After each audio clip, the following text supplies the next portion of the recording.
Bagaimana dengan tingkat utang Republik Indonesia? Kalau Anda lihat apakah ini akan juga menjadi semakin besar dengan adanya kasus yang semakin meningkat?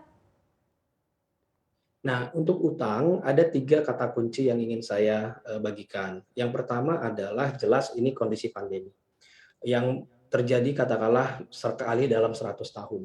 Seluruh dunia tidak ada yang utangnya tidak meningkat. Di antara, negara-negara yang kita bandingkan, katakanlah G20 dan ASEAN, Indonesia termasuk negara yang kenaikan utangnya paling rendah. Kita kenaikannya itu, cukup rendah dibandingkan dengan bahkan negara seperti Malaysia, Thailand, Filipina, apalagi negara seperti Amerika Serikat.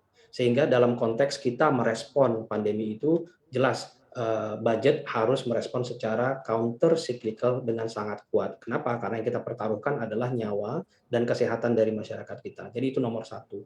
Lalu yang nomor 2, kata kuncinya yang ingin saya bagikan di sini adalah track record. Indonesia bertahun-tahun sebelum pandemi selalu berhasil mengelola budgetnya dengan sangat disiplin. Fiskal defisit kita selalu di bawah 3% dari PDB setiap tahun.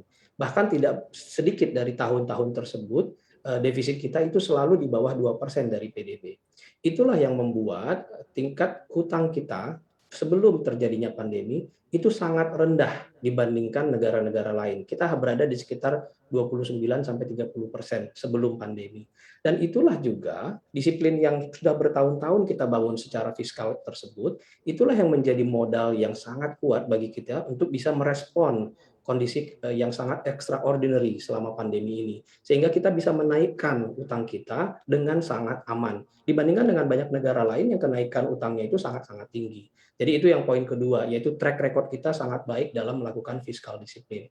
Lalu yang ketiga, kami sangat menyambut baik diskusi tentang risiko utang ini. Kenapa? Karena kita juga menyadari bahwa yang kita hadapi ini kita benar-benar berharap adalah temporary. Jadi kalau kita melihat terjadinya counter cyclical yang sangat kuat, spending tumbuh yang sangat kuat, kita membatasi diri, pemerintah membatasi diri, melakukan komitmen, melakukan ini hanya dalam 3 tahun. Dan itu yang kita lakukan di awal 2020 dengan Undang-Undang 2 2020, di mana kita komit, pemerintah komit di 2023 kita melakukan konsolidasi fiskal yang kuat dan konsisten.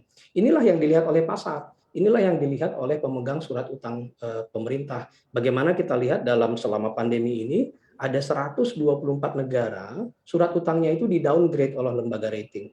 Indonesia tidak di downgrade. Kenapa? Karena disiplin fiskal yang kita punya dan komitmen kita untuk kembali ke disiplin fiskal tersebut.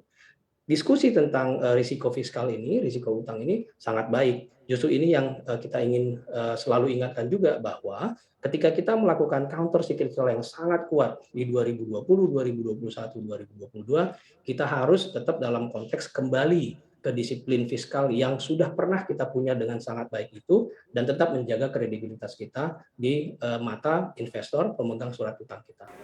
Untuk informasi dan berita terkait, klik link di deskripsi dan jangan lupa install aplikasi CNBC Indonesia yang ada di App Store dan juga Play Store. Dan pastinya jangan lupa subscribe ya.